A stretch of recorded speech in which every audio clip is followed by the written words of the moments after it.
Sir जी, ओए मेरे काबा sir जी, paper आ रहे हैं सर जी, डर लग रहा है। कोई बात नहीं, टेंशन ना लो यार, तुम बहुत जल्दी पेपर क्लियर करने वाले हो और बहुत बढ़िया तरीके से क्लियर करने वाले हो और बहुत बढ़िया नंबर से क्लियर करने वाले हो। अब ये वीडियो एग्जाम से पहले सुन लेना, ऐसा ना हो कि एग्जाम के बाद तुम्हारे सामने है तब तक एग्जाम हो चुके हैं, फिर गिल्ट फील होगा। अब मैं तुम्हें 7 रूल्स बताने जा रहा हूं जिनके भी पेपर इस बार टैक्सेशन के हैं। अगर वो बहुत बढ़िया नंबर लेके आना चाहते हैं, मुझे प्राउड फील करवाना चाहते हैं, अपने पेरेंट्स को प्राउड फील करवाना चाहते हैं, अपने हर टीचर को प्राउड फील करवाना चाहते हैं, तो ये 7 रूल बहुत इंपॉर्टेंट है। और ये मेरी स्ट्रेटजी नहीं है। जिन्होंने टैक्स में 80 प्लस मार्क्स लिए हैं, 90 प्लस मार्क्स लिए हैं, 70 प्लस मार्क्स लिए हैं, या जिनके रैंक आ चुके हैं, आपको शायद पता है या नहीं पता, मेरी वाइफ का भी ऑल इंडिया रैंक था, दोनों में, सीए इंटर में भी और सीए फाइनल में भी।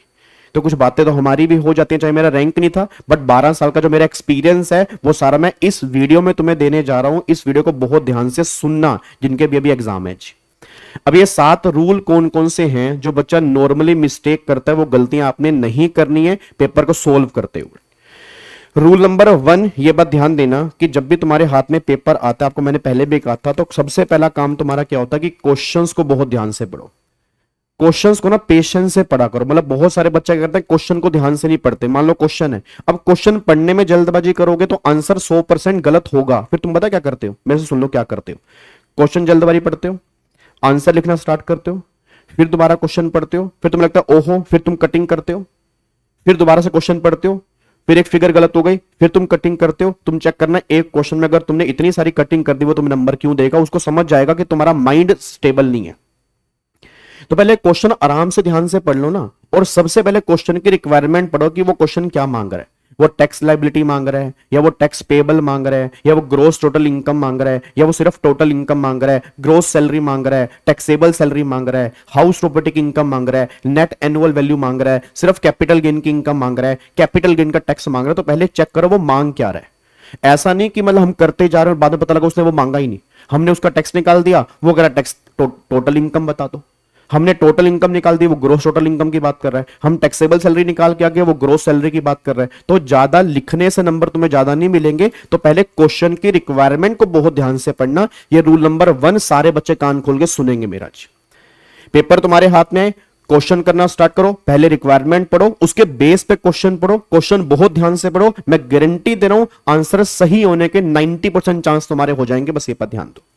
और जब तुम क्वेश्चन पढ़ते हो ना, तो साथ साथ रफ शीट में थोड़ा सा उसका आंसर लिखते चलो। अब तुम्हें इतना तो पता लग गया होगा, नोट फॉर ऑल वाली सीरीज में आई थिंक मैंने तुम्हें क्वेश्चन पढ़ना समझाया है कि क्वेश्चन कैसे पढ़ते हैं। जब जब क्वेश्चन पढ़ रहे हैं, छोटा छोटा साथ में लिखते रहो, ताकि बाद में हमें दोबारा से क्वेश्चन ना पढ़ना पड़े, क्योंकि कई बार दोबारा से क्वेश्चन पढ़ने में आधा टाइम फिर लग जाता है जी।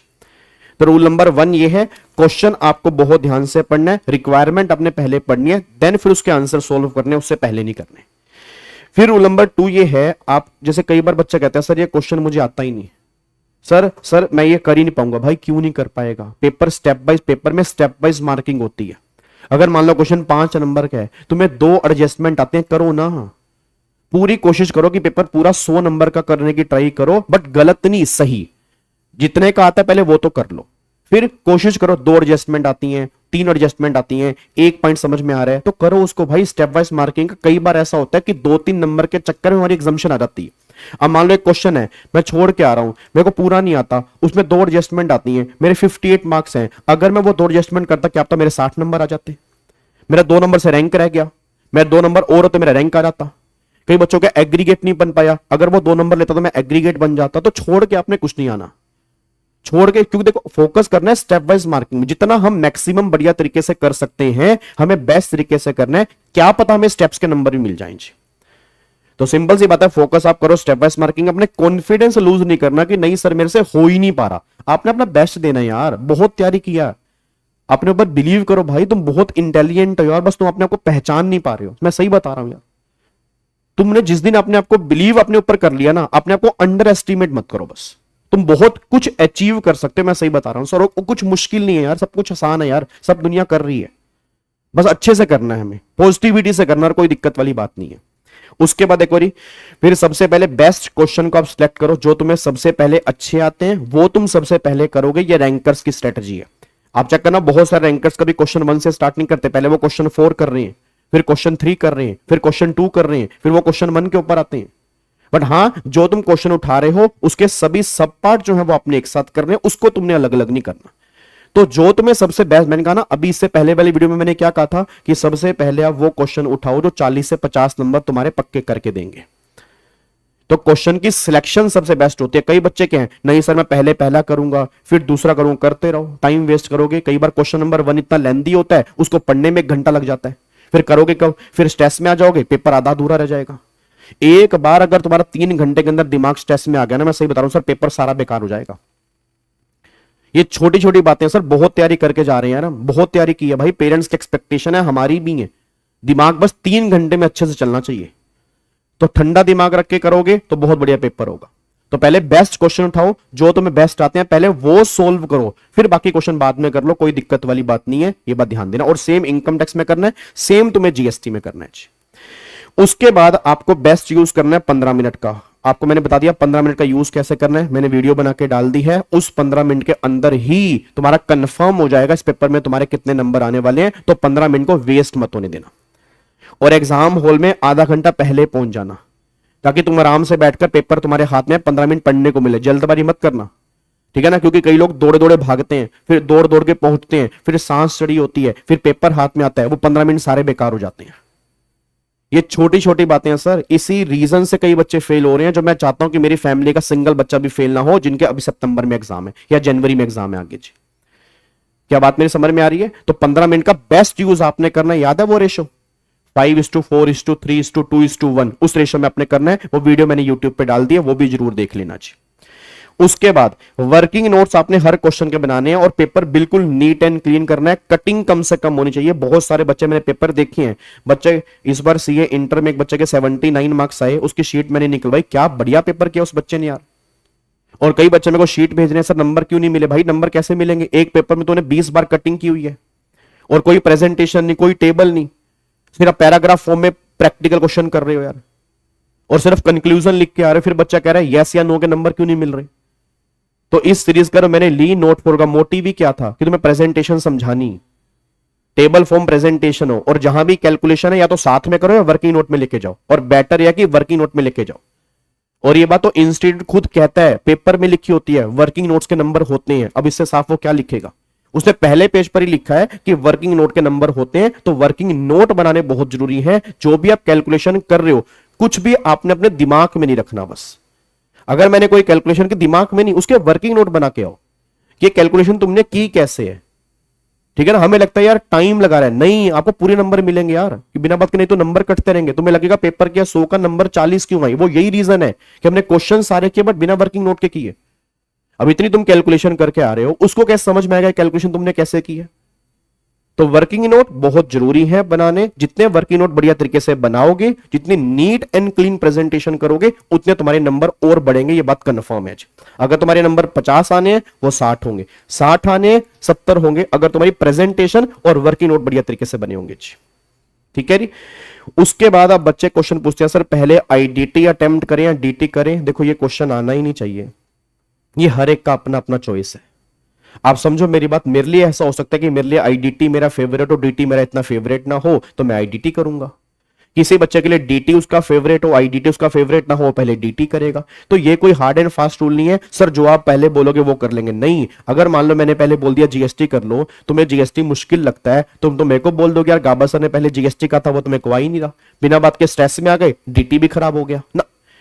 ये हर एक बच्चे का इंडिविजुअल आंसर होना चाहिए। अपने आप से पूछो कि तुम्हें बेस्ट क्या आता है। सर मुझे दोनों ही बेस्ट आते हैं, फिर कोई भी कर लो। क्वेश्चन तुम्हारे सामने आएगा ना, जहां तुम्हें लग रहा है कि तुम जल्दी कर सकते हो और बढ़िया कर सकते हो, पहले वो अटेंड कर लो। ऐसा कोई, और दोनों की शीट वैसे भी अलग अलग होती हैं, डीटी आईडीटी की दोनों अलग अलग होती हैं, उसके बेस पे करो जी। तो ये इंडिविजुअल, दोस्त से भी नहीं पूछना कि भाई तू पहले क्या करेगा, ऐसे ऐसे करा के, भाई हमारा करियर है यार। बात समझ रहे हो, हम ये किस लाइन पे चल रहे हैं, हम सीए बनने वाले कुछ ही घंटों के बाद। यस बिल्कुल सही सुन रहे हो आप मेरी बात को। इसके बाद तुम्हारा सीए फाइनल है, फिर सीए है। ये छोटी छोटी गलतियां तुम्हें पीछे करवा देंगे, और दूसरा कोई बंदा नहीं चाहता तुम आगे बढ़ो, ये बात ध्यान रखना। अब वो जमाना नहीं कि तू खुश तो मैं खुश, सिंपल सी बात है सर। पेपर के अंदर स्वार्थी बन जाओ, सेल्फिश बन जाओ, बिल्कुल बात समझ में। वैसे मैं कभी सेल्फिश होने को बोलता नहीं हूं, बट पेपर के अंदर बन जाओ भाई। यार बहुत मेहनत की है हमने यार, बहुत मेहनत कर रहे हैं यार। आपको लग रहा है हम बहुत घिसाई कर रहे हैं? आपके साथ हम भी मेहनत बहुत कर रहे हैं। चलो हमारे को तो डिग्री मिल गई, मेरे घर में सीए की डिग्री मिली है, बट मुझे तो आपको डिग्री दिलवानी है ना। तो वो डिग्री कैसे मिलेगी? स्वार्थी बन जाओ यार। पेपर में कोई दोस्त तुमसे क्वेश्चन पूछ रहा है, पहले अपना करो यार। बच्चे वहां पे समाज सेवा करने बैठ जाते हैं, उनकी तुमने समाज सेवा कर ली, तुम्हारी समाज सेवा कौन करेगा? तुम्हारा पेपर छूट गया 20 नंबर का, अब 20 नंबर कौन दिलवाएगा? दोस्त तुम्हें जितना मर्जी दिलासा दे दे, बट पेपर कैसे होगा वो 20 नंबर का? बिल्कुल सेल्फिश बन जाओ, दोस्ती यारी बिल्कुल निभानी है, सबका साथ देना है। कहते हैं ना कि दूसरों का भला करोगे अपना भला होगा, वो बिल्कुल सही बात है, बट पेपर में नहीं भाई। पेपर में भगवान के सब, भगवान से बोलो भगवान मैं बस आप मेरा साथ दो, मैं आपका साथ दूंगा, हमका पेपर बीच में कोई पीछे कोई उंगली मार बच्चे बैठे हैं उनको इग्नोर करो।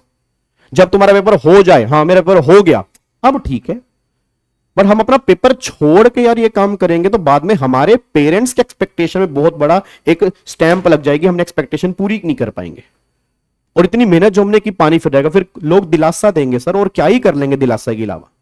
हमें दिलासा नहीं चाहिए भाई, हमें नंबर चाहिए यार।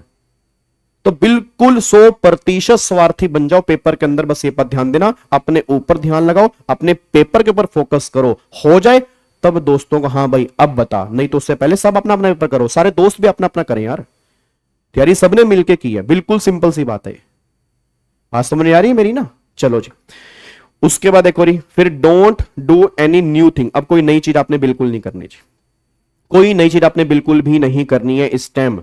सर मैं एक क्वेश्चन कर लूं भाई, मेरे कोडिंग तो बिल्कुल नहीं करनी चाहिए। आपको मैंने बता दिया था लास्ट में क्या करना है, आरटीपी और एमटीपी, पिछली 2 बार की आरटीपी, पिछली 2 बार की एमटीपी, बस उसी को क्वेश्चन 4-5 बार रिवाइज कर लो बस। कोई नया टॉपिक मत उठाना, नया प्रोविजन पढ़ना, बिना बात के स्ट्रेस में आ जाओगे, सारी की सारी तैयारी कैसी ऐसी हो जाएगी।